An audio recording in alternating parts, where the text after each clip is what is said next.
down 1,000 times. I ain't going nowhere. Yeah, I'm standing right here. Demons all around, but I ain't got no fear. Welcome to the show, guys. We got an exciting one here for you. We're talking about skyrocketing players with a question mark here because we don't know whether we know if they're skyrocketing or not. We're going to let you guys know if they're going to skyrocket. So we got 6 players. Jim is going to give me 3 players. I'm going to give him 3 players, and we're going to ask each other, is this player going to skyrocket? Is his value going to go up based on last year? Jim, welcome to the show. Are you ready to rock this or what? What's happening, man? I am ready to go, counselor. Let's get right to it. Let's get to it. So I'm going to ask you, this is the game. I'm going to ask you if they're skyrocketing this year or not, and you're going to let me know, and you're going to give me feedback. So I'm going to start with you first. But before we do, guys, if you're new to the channel, make sure you guys do smash the thumbs up. This is very important. It helps the channel. It takes 2 seconds of your time to hit that smash the thumbs up button. So I'm putting a scroller here at the bottom. Jim can't really see it. It says, welcome to this show, and smash the thumbs up. It helps the channel, okay? We got tons of surprises coming your way. We've got someone coming to the show, this year. It's going to be super exciting. Going to bring some value to the show. More announcements coming your way. Make sure you guys do smash thumbs up and leave a comment below. Let me know if the players that we're talking about are going to go up or going to go down. We want to make this super interactive. And secondly, guys, Jim has actually gone out. He's an engineer by trade. He's a mathematician. He is the great mind behind analytics. He is the guy that created the 16-round plus tool. Head on over to thefantasyfootballcounselor.com under programs and grab this draft tool. You can open it up. It's going to give you a ton of data, a ton of facts, a ton of stuff, whether the player is going to be in a contract year, whether they're coming off injury. All the data is there for you in the 16-round plus tool. Now, there's a solution and there's a plus tool, 2 totally different standalone courses. In this case, we're telling you to secure the 16-round plus tool at thefantasyfootballcounselor.com and also get the solution as well. Both amazing tools, both standalone. It's up to you guys to choose. Now, most people are just getting both, which is great, Jim. Yeah, it is great. And again, the 16 rounds plus tool is designed to help you in a live draft. There's when you're under the pressure and you got 60 seconds to make a decision. Guess what? This app is going to show you who the best players are in each round, customized to the size of your league, your draft position. It really does help make a difference. It helps you strategize what round you need to take player X. It's really good at that. So, all right, Jim, let's roll into this now. All right, so what we're going to do here, Jim, is I'm going to give you a player, and I'm going to ask you if he's going to skyrocket this year or is he going to plummet? Is it, based on last year? We're kind of going based on last year. We don't really want to jump too far. We're going to jump a little bit into the past. Anyway, either way, the first player, we're going to cue this up here. Are you ready, Jim? Sure. You get a magical twinkle here at this start this thing. Or do you prefer a drum roll? Which one do you prefer? You choose. You're the one that's controlling those things. All right, I'm going to ask you, Jim. The first player, is he going to skyrocket? The guy I'm talking about is Alexander Mattison. What are your expectations for Mr. Alexander Mattison, who is now Dalvin Cookless? Yeah, that's true, man. I mean, that is huge. And we have seen Alexander Mattison has always been a quality backup to Dalvin Cook when Dalvin Cook has been injured, which has been a lot. But now he gets the reins. And while I don't expect this team to be quite as run heavy as they have been in the past, I do expect that he is going to get a full workload, 200 plus touches, plus some work in the receiving room. I'm looking at the other backups there, and there is Dwayne McBride there, and there's like one other guy there. I really think that it's probably going to be some sort of a timeshare, but I think Alexander Mattison is going to have the majority of it, and he's going to be very productive for fantasy. And he has been moving up the draft boards. And I even just talked to you the other day. I'm like, you know what, Alexander Mattison, you're going to have to take him in the 5th round if you want him. I mean, he's like kind of going early, mid 6th, but to be safe, to not chance it, you really need to take him in the 5th if you really want him. What do you think of that draft position? Do you think that's a fair draft position for him? Again, I'm a little torn on Madison. I was always a believer in Madison because I was never a believer in Cook because Cook could always get hurt. Now, Madison kind of was hit or miss on certain games. He'd come in certain games, tear it up. Some games absolutely flop. And the reason I remember this particularly is because there was this one particular game a couple years ago. He was supposed to come in when Cook went out.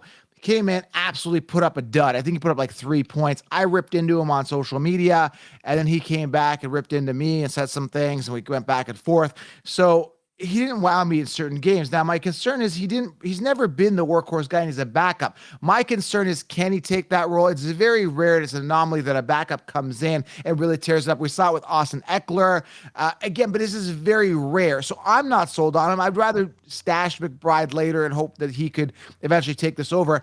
I'm not sold on Madison. I mean, last year, what do you have? 74 attempts, 283 yards.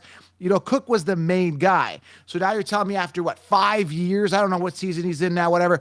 After all this time, he's going to come in and just be the guy on a throw first offense. I'm not buying into him, Jim. I know maybe he's value 5th round. Yes. Good value, potential RB1, but are you sold that he's going to be the guy? I don't know, man. I'm not buying this, man. I think just looking at the backfield there, I think he probably is. I mean, certainly there's a chance that McBride could come in and take a larger share. But one thing that McBride doesn't do is McBride doesn't catch passes, and so that's somewhat limiting to what he could possibly be as well. So I think Madison is a well-rounded player. He's high durability. He never misses games. And he's always available when Dalvin Cook wasn't. So, there are obviously some risks, but going at his draft position, I'm like, you know what? I think I'd be willing to take a chance on this guy. I think he does offer some upside this year, some good value, especially if he gets the kind of usage that I think he's going to get, which again, about 200 touches plus some work in the passing game. So, all right, to sum it up, Jim. So you're going to say skyrocketing Madison. Yeah, I think he's good. I'm going to say that I'm not sold on Alexander Madison. I'm liking the sound effects here. Again, the opportunity is there. I'm just personally not. So I could be complete. And again, this is one of those ones I feel I could be completely wrong on. So, all right, Jim. So you want to cue up another one here? Drum roll here. Who are you going to ask me? Who is going to be skyrocketing? Because I'm not really ready for this. Well, the guy I want to talk about next is Josh Jacobs. So what do you think of Josh for this upcoming year? Ooh, this is an interesting one. So with Josh Jacobs, I look at him last year and I see that he had an anomaly year, Jim. When I say anomaly year, I mean, it's very hard for him to duplicate this. Now, it favors him that they didn't go out and draft a rookie running back in the early rounds, and he's the guy. Now, there's a quarterback change here. Things are going to change, possibly less checkdowns. But when I look at Josh Jacobs in the years prior, okay, we're looking at this 1 year, and everybody's kind of using this 1 year as like this, this thing that we're basing everything off of this year. But, if you look at him, man, he's just the closest he ever got to the 340 attempts that he had last year on the ground was in 2020, I believe it was, with 273. He's never hit these type of numbers. And again, he was fighting for that contract year. And I believe he got tagged. I think he got franchise tagged this year. Again, the opportunity's there. Am I going to be drafting him personally? I'm going to be fading him. So, I mean, it's pretty obvious. And you're going to say, well, Joe, thanks, Captain Obvious. He's going to decline based on last year. He's definitely not skyrocketing. I don't think he's even maintaining. He's definitely declining. How much of a decline to be seen?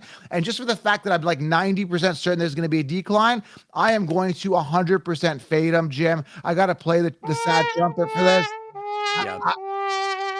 No, there's no Josh Jacobs for me. There was always a 3rd or 4th round pick. He was in and around with Montgomery for years. When you look at ADPs and drafting, I'm not sold on this guy being good. Like I'm not sold on Jacobs, and the fact that he wanted to fight me a couple years ago, Jim. You're making it all personal here, Counselor. You're like, I don't like what this guy did with me on Twitter a couple years ago. It's like, regardless of that, I am very concerned about Josh Jacobs this year. I mean, anytime you see a huge spike in usage, like what Jacobs had, like you talked about it, it's like he had like 80 more carries that he did in any prior year in the NFL. That could really weigh on the body. I mean, that's a lot of extra hits. And I've seen numerous times players coming off of years with huge volume, and then they just fall apart. They just can't maintain because they're still dealing with everything they took last year. Yes. And, a guy like DeMarco Murray, I don't know if you remember him. I remember DeMarco Murray in Dallas. Yeah. And then the next year he came in and he was just a total bust, a total absolute dud. Yards per carry crashed, touchdowns crashed.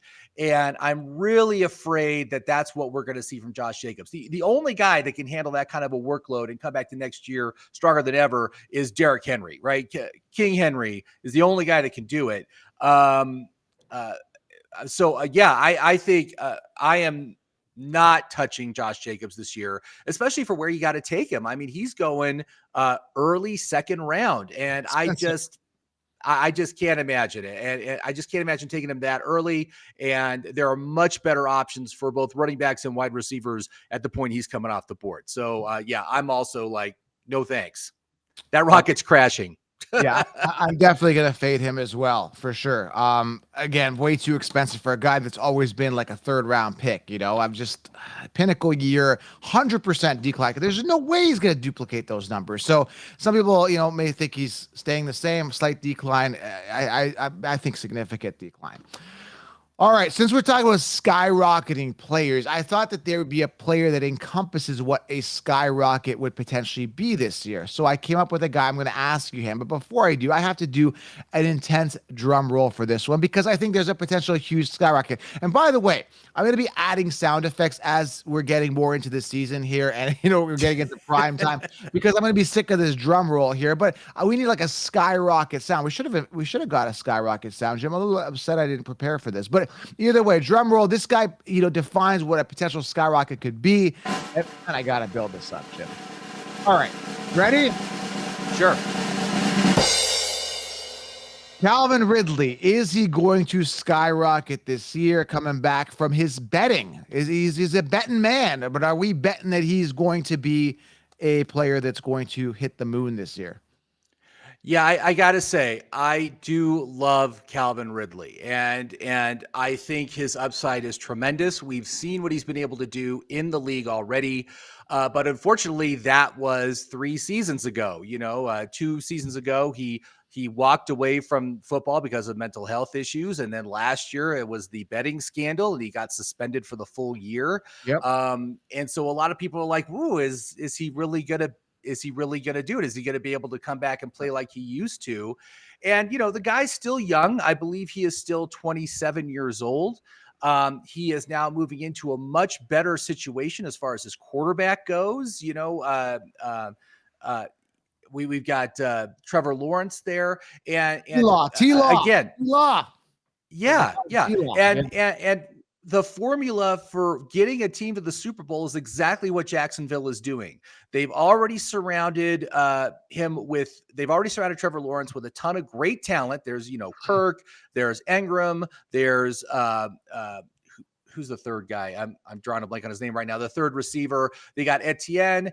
But then this year they bring in Calvin Ridley, an elite wide receiver 1. Remember, he got like 1,400 yards and 9 touchdowns in 2020. I believe that was the last full season he played. So they're bringing in the elite wide receiver 1 to really take this offense to the next level. They brought in Tank Bigsby to also help in the backfield. This team is locked and loaded to absolutely dominate. And they're in a weak conference too. They are set. They are set up to clear run into the playoffs and possibly make it to the Super Bowl. And I want to ride that. I want to ride that rocket. I want to ride that rocket to the moon. Calvin Ridley's going to be a big part of it. I'm all in on Ridley this year for sure. It's funny because he was sitting like around 6-7. I actually did this huge money league probably. When did I draft that one? That was a while ago. It was before. It was like May, it was like right after the draft. I did this money league, and he was like, I got it from like the 7th round. And as soon as you see some tape of him doing some footwork, it's so funny how the Sheeps just jump on him. So his ADP is rising. Now, when you do certain consensus mock drafts, you still see him coming off like later, around 4 or 5, but can come off as early as round 3, Jim. And, people want that ace wide receiver after they've gone running back. He could be the guy, but with big upside comes big risk because he hasn't played for a while. And is he going to come in and just take that wide receiver 1 role? I don't see any reason why, because talent does rise to the top. And he thrived with Julio Jones years ago, right? So an upgrade at quarterback. He now becomes, I think Lawrence has way more upside than Matt Ryan did, right? And he's in a situation where he's going to be the one. Given the volume and the opportunity, I'm excited, right? This could be really big. Really big. Yes. Yeah, and also let's not forget that he's already been reinstated to the team, full participant in practices, so he's getting integrated with the offense. He's getting time with his quarterback. It's not like he's going to be dropped in cold in September. I mean, he was reinstated like in March. So, I've got no concerns about that. And yeah, again, when you look at the past few years, the third and fourth round wide receivers that become elite options are really, really what's helping teams win fantasy football championships. And yes, Ridley is now a third round play, maybe early fourth round. He'll fall in some cases, but I think totally worth it as your wide receiver 1 or 2. You think the audience likes it too? What do you? Did you think? Yeah. I don't know if you heard the round of applause. Oh, a second round of applause. Oh, thank you. There's someone at the door there, Jim. Is that your doorbell? I'm just. I can't wait. So excited with these round of applause here. All right. So again, it's Calvin Ridley. He can't contain himself for the Calvin Ridley applause. All right, here we go. Here, let's move on. And let's talk about the next guy here. You're going to ask me. I think you've got one for me now. Yes. Should I cue up the trumpet again, or what? The drum roll? Yeah. So the next guy I want to talk about, man, is the wide receiver from the LA Rams. Let's talk about Cooper Kupp. What do you think of Cooper Kupp this year? It's funny that you asked me about Cooper Kupp, because if you guys are new to the channel, you don't know what happened last year. I projected a decline for Cooper Kupp and factored in injury. Okay. Now, I don't wish injury on anybody, but what happened last year is I said, hey, injury can happen. I'm avoiding Cooper Kupp coming off a pinnacle year in 2021. Do not draft in 2022 under no circumstances. There's a Super Bowl hangover. Do not draft this guy. And sure enough, what does everybody do? They draft this guy based on the consensus on the Concheap's rankings. Now, I don't know where my magazine is, but everywhere you saw magazines. It was like first overall. He was like first overall wide receiver. Everywhere. Yeah. So what I'm saying is that I just said avoid him. Something's going to happen. It's very unlikely he'll finish on top again. Sure enough, he gets hurt. Jim, I don't know if you know the whole story. I rant and I scream at the Concheap's, telling them to apologize. I put it on Twitter and it goes viral. Like, everybody in the industry is knocking me, saying I wished death upon Cooper Kupp. I'm a terrible person. They wish death upon me, and it was this whole thing. So going back to all that, Cooper Kupp this year I like more than I did last year. I don't trust Stafford. I think you and I have had this discussion before. Is he going to? Yes, he could do better than last year because he got hurt, and injuries do count. Because if injuries didn't count, Jim, and this is what the point I want to hammer home here. If injuries didn't count, they say injuries don't count, Joe. If injuries don't count, then he would technically be the wide receiver 1 this year, because he was on pace for that, and they love him, right? But because he got injured and he didn't put up those fantasy points, he's not the number 1 wide receiver. And that's the whole point I want to hammer home with people that people don't seem to understand. So at the end of the day here, man, is he going to skyrocket back to the 1,947 yards that he had a couple years ago? No. I mean, this guy was never a great receiver. He was a good receiver. He only has, 2 1,000-yard receiving seasons. He had that pinnacle year in 2021. He had a good year in 2019. Prior to that, he was a mediocre guy. He was being drafted as a mediocre guy. The team got built up to win the Super Bowl that year, and they're done. Their time is done. And is he going to be safe? If healthy, he's going to be a safe, steady guy. But you can't keep just checking down and throwing and constantly Cooper Kupp. Defenses are going to key in, and he's just not going to, and he's going to get hurt again. So I'm going to say, for me, I'm going to be fading him, but I recommend him if you want a safe wide receiver. I personally won't be drafting him, and I picture a mediocre year for him. That's it. Safe. Yeah, I think Cooper Kupp's going to be a good choice, but there's other players I like better at about the point where he's going. For instance, like I like Bijan more. I like Tyreek Hill more. And so if I'm at that point in the draft, those are the kind of players I'm going to take over someone like Cooper Kupp. I think, he obviously has a great rapport with Stafford. It is good that Stafford was participating in OTAs, but again, no hits. He was wearing the red vest. That makes me nervous. It's like, is he going to be able to take hits this year? It's a neck injury. That's a pretty serious injury to come back from. So that's always been my primary concern with Cooper Kupp, is like, who's going to be throwing him balls if Stafford gets hurt. And that's obviously going to cap whatever Kupp can do. So, but he's still a young guy. He's still like 28. and he's the number one receiver on this team, clearly. And so I think he's going to be productive, but I'm just not finding myself in a situation where I want to take Cooper Kupp, because there's always guys I like more on the board. So that's kind of where I'm at with him. All right. Yeah. There's a cap on the Kupp for sure. And I'm not a cap on Kupp. There you go. Cap on Kupp. All right. The next one here. By the way, Jim, have you ever heard the Conchipsa song? I'm going to ask you your next skyrocketing play. Have you ever heard the Conchipsa song? I'm going to play it for you here. Have you heard this one or no?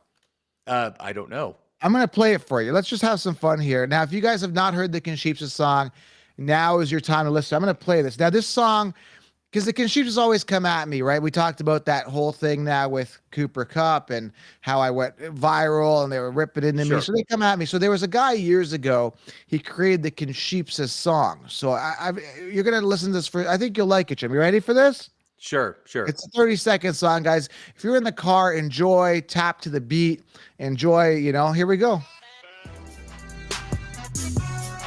Can you hear that, Jim? You like it? All right, the beat? I can hear it. Give it a listen here, and we'll cue up your next player. We are the Conchipsas. What we're doing. We hate on the counselor. We are the Conchipsas. I've never heard that song before, Counselor. I love it. It's a classic. It's an instant classic. And I like the bat at the end here, and we are the Conchipsas. We don't know what we're doing. We hate on the counselor because we are the Conchipsas. This is the anthem of the show. I just had to play that again. I got to keep milking this Conchipsas thing. People love it. And if you haven't got we got sheep shirts. We got a no sheep shirt at thefantasyfootballcounts.com under swag. So make sure you got the sheep shirt. We've got the Lions shirt for the 16-round draft. So shit. All right, nice, Jim. Nice. I got a drum roll. I'm glad you enjoyed it, Jim. I think I'm gonna have to get that on MP3 and send that over to you so you can play it in your car. I can see you humming the beat to that. You know what? I would be totally for doing like a Conchipsas moment every week. We'll just do an example of the Conchipsas. Okay, all right. I think that would be a blast because I think that's a good segment. Yes, Conchipsas segment. I'm making notes here. All right, Conchipsas player of the year. Okay, let's go, or the week. All right, here we go. So I'm going to ask you, there's a skyrocket potential here. I've already got him down here below. Is Hollywood Brown, years to wow me, Jim, and I'm not wowed. When I think of Hollywood Brown, I just hear that trumpet. I'm not excited, but apparently you see some upside here. What's the deal with him? Skyrocketing Brown? Well, I got to say, he's in a great situation to be productive for fantasy football this year, and he's got a lot of things going his way. Now, the first thing is that he's going to be on a terrible team that is constantly going to be behind in games, and they're going to need to throw the ball a lot. And guess who the number one receiver on the Arizona Cardinals is this year? It's Hollywood Brown. Now that Hopkins isn't there, he's the number one. It's a contract year for the guy. I see him as having some excellent value, and upside just because of that. It's not like he's going to come in and be your wide receiver one, but you don't need to get him for a wide receiver one price. The guy's going 6th round. That's not bad. I could totally take him if he was like my flex wide receiver, my third wide receiver. I think that makes me feel very comfortable. And like I said, I always trust the upside for contract year players. They can do it. Last year, contract year players, Josh Jacobs, Devin Singletary, Miles Sanders, guys that suck, guys that just have never been good on a contract year can be great. And so I think that Marquise Brown is just in the right spot. If he was going like 4th round, I wouldn't take him. It'd be too early. But as a 6th round, early 7th round play, I could totally take Marquise Brown and just ride that contract year. And because remember, he's playing for a big payday, and receivers get big paydays if they can be really productive. So there you go. Jim has honked the horn. He's all in the magical twinkle and the applause. Jim is all in on Hollywood Brown. Excellent. All right. So, I'm going to be fading him. After all you just said, I'm just not going to be I just don't. You're still wowing me, and I'm not wowed as like a real thing. And I'm just, yeah, no for me. All right, let's go. Last player here. You've got one for me here. Pull him up, Jim. Who do we got here? And you're gonna ask me if he's skyrocketing. I'll let you know. Yeah, so the guy I want to talk about is a Hall of Famer, man. This guy's a future Hall of Famer, no question. But he has changed teams in the offseason. Mr. Aaron Rodgers, now a New York Jet. All right. How are you feeling about him for the upcoming year? You know what? This is tough. And I don't want to just base this decision because of the crappy play of Russell Wilson last year. Because theoretically, I'm thinking to myself saying, okay, well, great player, new team, and then you get, the sad performance. And I just, we need a better sound that trumpet because I find it kind of lingers as I'm still talking. We're still working on the sound effects here, Jim. But when we're looking at Aaron Rodgers, new team, new offense, but it's Aaron Rodgers, and they've built him up. They've made him feel warm and fuzzy, right? So like if you and I, Jim, we move to a new home, they're gonna bring all our stuff over, whatever we like. If you got a teddy bear that you snuggle with at night, he's gonna bring the teddy bear with you to snuggle in your new house. He's brought his teddy bears over. He brought everything over to feel him warm, to feel warm and fuzzy. Is Ellen Lazard the teddy bear in this scenario? Yeah, so the cob or whatever. Yeah, the warm and fuzzy teddy bear, the warm whatever blanket you want to call the security blanket. Yes, he's got his blankies, he's got his teddy bears, he's ready to go, and that's what I think will make the difference of the factor here is that he's going to go into an offense. It's got some good weapons with Garrett Wilson, who's now he's comparing to Adams, and he's got Breece Hall there. He hopefully comes back healthy. He's got some good weapons here. This offense is not playing. They're bringing. They got the young guys. They got the veteran quarterback with the experience. They're out to win it. If they have a chance to make it deep into the playoffs, this is their chance because they've got that veteran quarterback again with this amazing young dynamic talent. They make a run for it. So I feel, again, maybe I could be wrong here, he's a skyrocketing player. He's going to have better numbers than he did last year. And at the end of the day, man, you can get him for a backup quarterback. Because I tell you, one quarterback league, get two quarterbacks. Two quarterback league, get three quarterbacks. A solid backup with upside for fantasy. Aaron Rodgers, I'm all over it, man. He gets the magic twinkle. He gets the round of applause. I mean, I like him. What do you think? Well, I got to say, I am more concerned about Aaron Rodgers than you are. There's not a great history of when star quarterbacks switch teams late in their career. The dude's pushing 40, which is kind of past the expiration date of most. Hold on a second. Someone's at the door. It's the Kinshipsis. They're calling Jim. He's not really high on Aaron Rodgers, I'm feeling. I think that the Kinshipsis are calling. You better answer that, Jim. They're at the door. I'm answering it, and I'm concerned. I mean, look at Matt Ryan last year. When he went over to the Indianapolis Colts, and everybody was thinking, oh, he's going to be great. It's going to be a revival of his career, and it just didn't happen. This happens all the time. You're comparing Matt Ryan to Aaron Rodgers. We got a problem. Well, that's why they're banging at the door. And don't forget, Matt Ryan was younger than Aaron Rodgers. Wow. I mean, I say we've been spoiled. Tom Brady spoiled us. The fact that Tom Brady was able to play at such a high level into his mid-40s, that doesn't happen hardly at all. I mean, there really is an age cap. Mother Nature wins 100% of the time eventually with all these players. Yeah. And I am just very much concerned about him. I love Garrett Wilson for the upcoming year. Still, but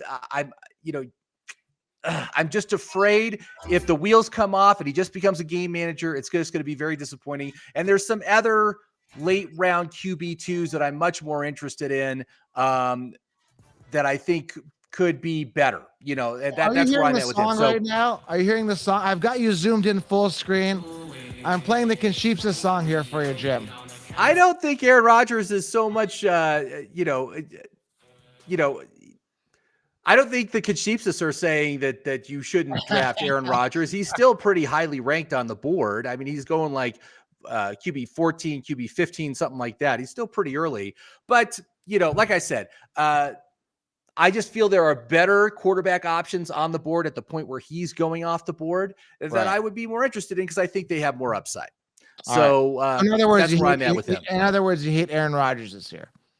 I don't hate him, but I am not seeking him out to draft him. You know, I mean, As a I backup? hope he does good. I hope he has this revitalization. But I just got to say, you know, that whole formula that we talked about with Trevor Lawrence and building a Super Bowl team. Well, the Jets tried to do that with Zach Wilson. Aaron Rodgers is plan B. He's plan B. Oh, now Wilson flamed out. They're like, okay, well, we've already built this great team. We need to make a run for the Super Bowl. We are not going to get it through drafting a quarterback. What's the other thing? Well, let's bring in this Hall of Famer. Let's see if he could do it here in the twilight of his career. And I just think, like I said, it's for me, it's too high risk. It's too high risk. You compared Aaron Rodgers to Matt Ryan. I let that slide, but now we're comparing him to Zach Wilson. Hold on. No. I'm not comparing him to Zach Wilson. I'm saying Zach Wilson was the initial plan for the Jets to make their Super Bowl run, and he flamed out. Was a total bust. And so now Aaron Rodgers is plan B. They're like, okay, let's bring him in and see if he can do it with this team. No, they realized they couldn't do it with Zach Wilson. And they said, we got to get someone that can do it. And then Aaron Rodgers is the guy. So he's not a plan B, he's an improvement. Now, I'm not saying draft Aaron Rodgers, as your first quarterback. Get him as a backup upside. And if you guys are investing and everyone's investing in Garrett Wilson round 2, I mean, it goes hand in hand that Rodgers is going to do pretty well too. If Wilson's supposed to be this top receiver, I would think that, he'd do pretty well. Now, we got to go back here before we wrap this up here, because I'm going to go back and take a look here, because I want to see where Rodgers finished when Adams had that big year. What year was it Adams had a big year? Was it 2021 or 2022? I think it was 2021. Devontae Adams had several really big years in a row. Over the past 5 years. Okay, so it was 2021. Adams finished as the top 5 guy, 221 fantasy points, right? And that's standard. I want to pull up PPR here. So actually, Adams was second in PPR, 344 points in 2021. Where did Aaron Rodgers finish is the big question. Aaron Rodgers that year finished as a top 5 quarterback. So with 37 touchdowns, 4 interceptions. That's 5th amongst quarterbacks in fantasy points in 2021. Again, that reassures and reconfirms exactly what I'm saying. If Garrett Wilson, as predicted by everybody, including myself, has a good year, Rodgers would theoretically fall in line with him, finishing as a top 10 quarterback, thus making him a secure backup quarterback with some solid upside. And you, sir, are comparing him to Zach Wilson and Matt Ryan, and we're coming back. I'm not. I'm saying Zach Wilson sucked and is not part of the team anymore, and now Aaron Rodgers is being brought in as plan B. He's plan B. He's in the same conversation. You're still okay. So you're making him worse than Zach Wilson. He's a plan B. No. This is what the ownership is trying to. They thought they were building a Super Bowl caliber team, but they flamed out on their quarterback choice, and that guy's not going to do it. So now they're going with Aaron Rodgers to see if he can do it with this team. And I'm saying that. Again, it was not their initial plan. Their initial plan was to get Zach Wilson to go to the Super Bowl, and obviously that wasn't going to work. That's what you get for drafting a BYU quarterback. But, like I said, I think Aaron Rodgers is good, but I do think he's risky. He's risky because of his age. He's risky because he's changing his situation late in his career, and there's not a good history of that with quarterbacks when they change. When they change teams at the end of their career, even the Hall of Famers. Yes. But it's Aaron Rodgers going to prove you wrong. All right. So let's just see what happens here. All right. So let's just wrap this up here, Jim. We should end this off with the Conchipsa song with you dancing to the Conchipsa song. What do you think? No. I'm not the Conchipsas.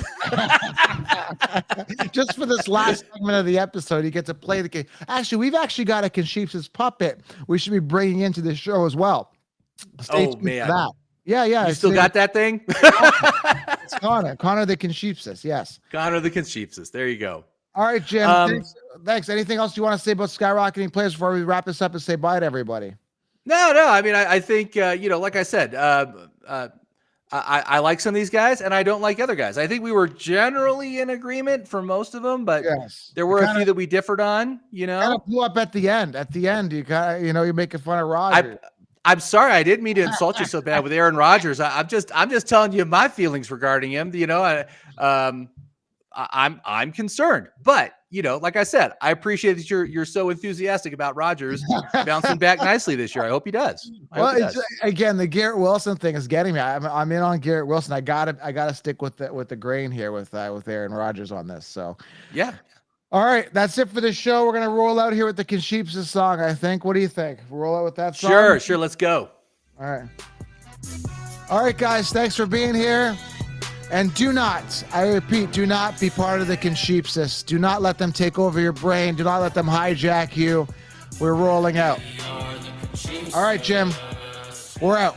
Have a good night. Yeah, have a good one, counselor. Take care.